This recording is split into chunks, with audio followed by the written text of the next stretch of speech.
Menurut data dari Pew, hingga 43% orang Amerika mengalami pengurangan jam kerja, pemotongan gaji, atau kehilangan pekerjaan hingga saat ini. Ini adalah masalah yang memprihatinkan, terutama jika mempertimbangkan sektor manufaktur dunia. Manufaktur adalah industri besar yang memainkan peran penting dalam banyak perekonomian, yang berkontribusi secara besar terhadap PDB dan penciptaan lapangan kerja. Menurut angka terbaru dari Divisi Statistik Perserikatan Bangsa-Bangsa, Tiongkok saat ini memimpin dunia dengan 28,4% dari output manufaktur dunia yang berjumlah hampir 66 kuadriliun. Selain itu, persaingan ekonomi antara negara-negara besar seperti Tiongkok, Jepang, dan Amerika Serikat sangat ketat dan sangat kompleks. Tiongkok dengan posisi terdepannya di bidang manufaktur, tampaknya memegang kendali dalam pertempuran ini. Sementara itu, Jepang melakukan upaya besar untuk menembus pasar baja Amerika, tetapi menghadapi banyak kendala besar. Sementara itu, Amerika Serikat berada dalam posisi bertahan dan bergulat dengan tekanan persaingan yang ketat dari kedua belah pihak. Pertempuran ekonomi antara kekuatan-kekuatan ini terjadi secara langsung, membawa perubahan besar pada situasi ekonomi dunia. Apakah strategi pertahanan Amerika Serikat benar-benar efektif? Dapatkah Tiongkok atau Jepang memperoleh keuntungan berkelanjutan dalam konfrontasi ini? Mari selami jawabannya dalam video hari ini. Namun, sebelum kita memulai, jangan lupa untuk like, subscribe dan aktifkan notifikasi, agar Anda tidak melewatkan video apapun. Sekarang mari kita mulai. Industri baja Jepang menghadapi krisis yang parah, namun ancaman ini tidak datang dari pesaing asing, tetapi berasal dari biaya produksi yang sangat tinggi, dari energi hingga bahan baku semuanya mahal, sehingga hampir mustahil bagi industri baja Jepang untuk bersaing di pasar internasional.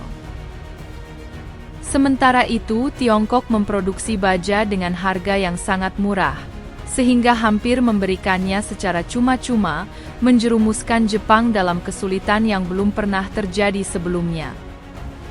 Biaya produksi yang tinggi telah menghambat kemampuan produsen Jepang yang memaksa mereka untuk mencari solusi kelangsungan hidup, dan satu-satunya harapan bagi industri baja Jepang terletak pada pasar Amerika, salah satu pasar konsumen baja terbesar di dunia, dengan skala yang sangat besar dan permintaan yang terus meningkat. Pasar Amerika dipandang penting bagi Jepang untuk menghidupkan kembali industri bajanya. Para pembuat baja Jepang percaya bahwa memasuki pasar ini tidak hanya dapat meningkatkan industri dalam negeri mereka, tetapi juga menciptakan peluang untuk kolaborasi antara kedua negara sekutu tersebut. Namun, proses ini terbukti cukup sulit. Upaya Jepang untuk menembus pasar Amerika menemui tentangan keras. Meskipun menjadi sekutu, pemerintah Amerika belum menerima inisiatif Jepang.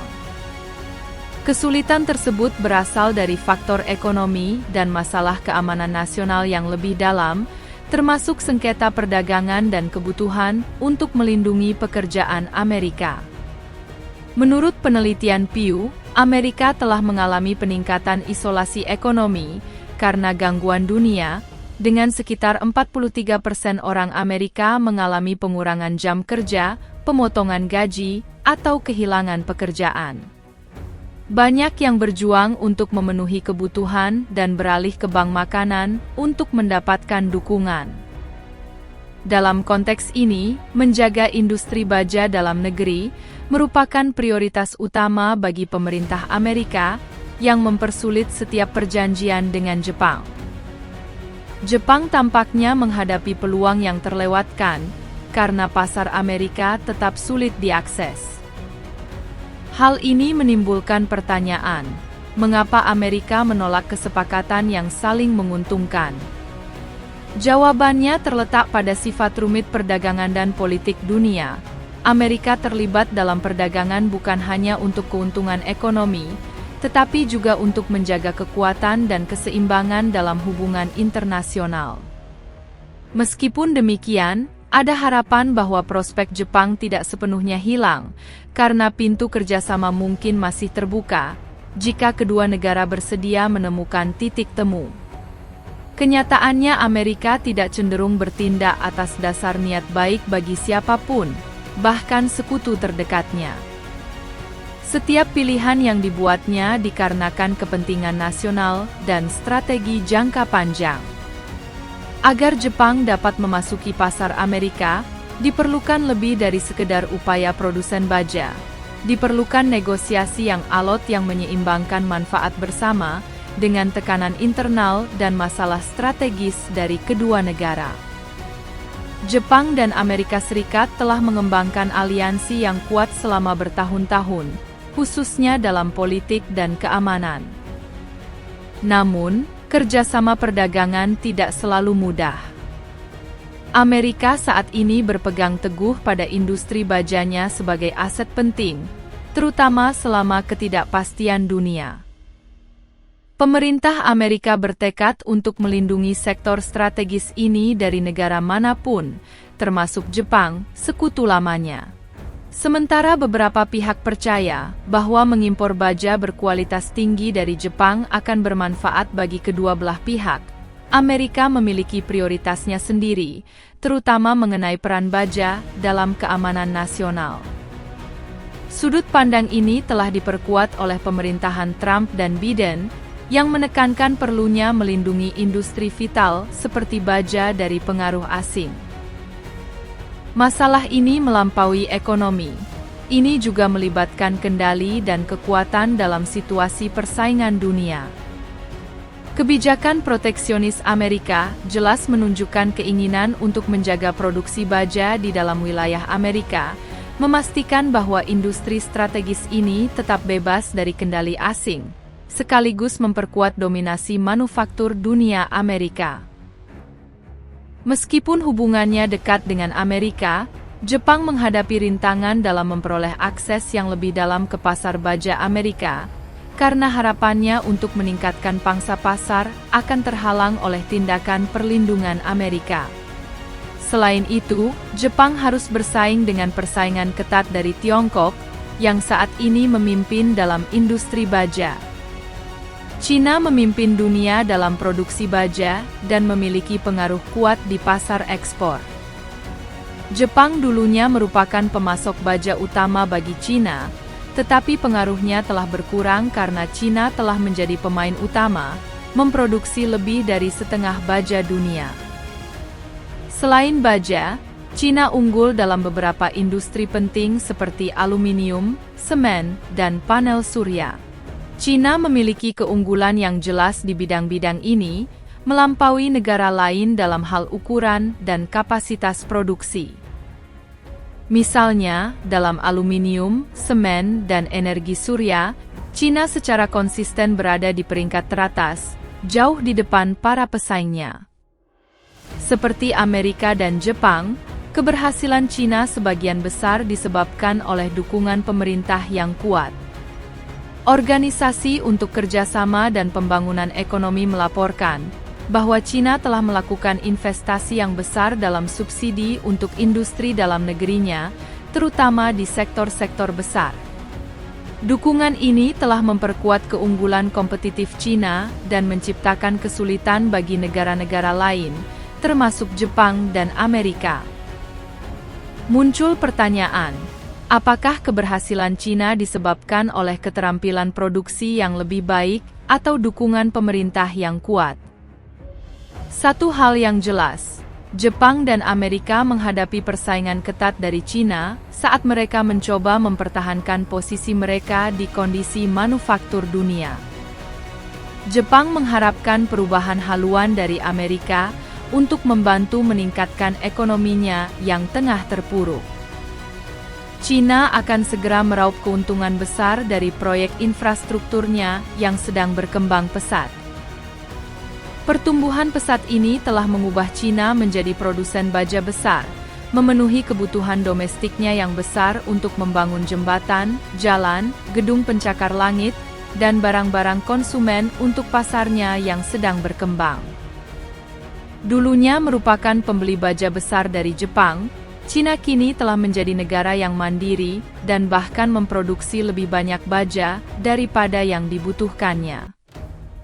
Jepang, yang dulunya merupakan pemasok baja besar, kini kurang relevan dalam ekonomi yang berubah ini. Pergeseran ini tidak hanya mempengaruhi sektor baja, tetapi juga seluruh ekonomi Jepang. Contoh yang jelas adalah industri otomotif, yang dulunya merupakan simbol kekuatan ekonomi dunia Jepang. Jepang dulunya memimpin dalam pembuatan dan ekspor mobil, tetapi sekarang penjualan mobil Jepang di Cina, pasar yang penting, menurun tajam. Akibatnya, produsen mobil Jepang membutuhkan lebih sedikit baja untuk produksi. Situasi ini menciptakan efek berantai yang memberi tekanan pada industri baja dan rantai pasokan yang lebih luas dalam ekonomi Jepang. Meskipun Jepang dulunya unggul dalam menjelajahi pasar dunia, kini Jepang menghadapi kesulitan untuk menyesuaikan diri dengan realitas baru, di mana baik Amerika maupun Cina tidak dapat diandalkan sebagai mitra atau pelanggan yang dapat diandalkan. Situasinya menjadi lebih rumit karena kebijakan tarif impor Amerika di bawah Presiden Donald Trump. Untuk melindungi industri bajanya, Amerika telah mengenakan tarif tinggi pada impor baja dari Cina. Namun, strategi ini tampaknya tidak efektif terhadap Cina dan telah berdampak besar terhadap Jepang. Perbedaan utamanya adalah Cina dapat memanipulasi mata uangnya, yang memungkinkannya untuk mendevaluasi yuan, guna mempertahankan keunggulan kompetitifnya. Ini berarti Cina dapat menyerap dampak tarif impor, dan tetap menjual baja dan produk lainnya dengan harga yang lebih murah, sehingga memberikan tekanan pada pesaing dunia. Cara ini telah menjadi bagian dari strategi ekonomi Cina, dan telah terbukti berhasil. Sementara Jepang dan Amerika berfokus pada kebijakan proteksionis, Cina diam-diam membangun dominasinya di pasar baja dunia. Keberhasilan ini melampaui baja, karena Cina menggunakan kekuatan ekonominya untuk mengubah aturan perdagangan dunia. Negara ini banyak berinvestasi dalam proyek-proyek seperti prakarsa sabuk dan jalan, yang menghubungkan ekonomi di seluruh Asia, Afrika, dan Eropa. Karena Amerika tetap berpegang pada proteksionisme dan Jepang mencari arah baru, Cina menjadi pemain besar dalam ekonomi dunia.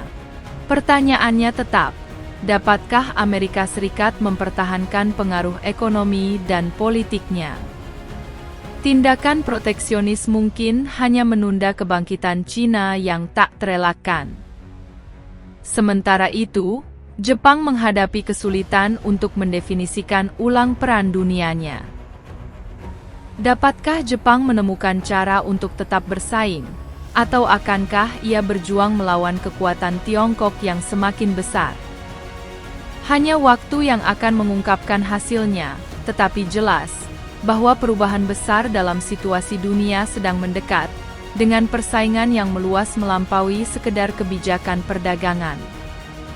Pendekatan strategis Tiongkok berfokus pada investasi dalam teknologi dan infrastruktur, sekaligus memanfaatkan populasi besar dan pasar domestik yang berkembang, untuk meningkatkan posisi dunianya.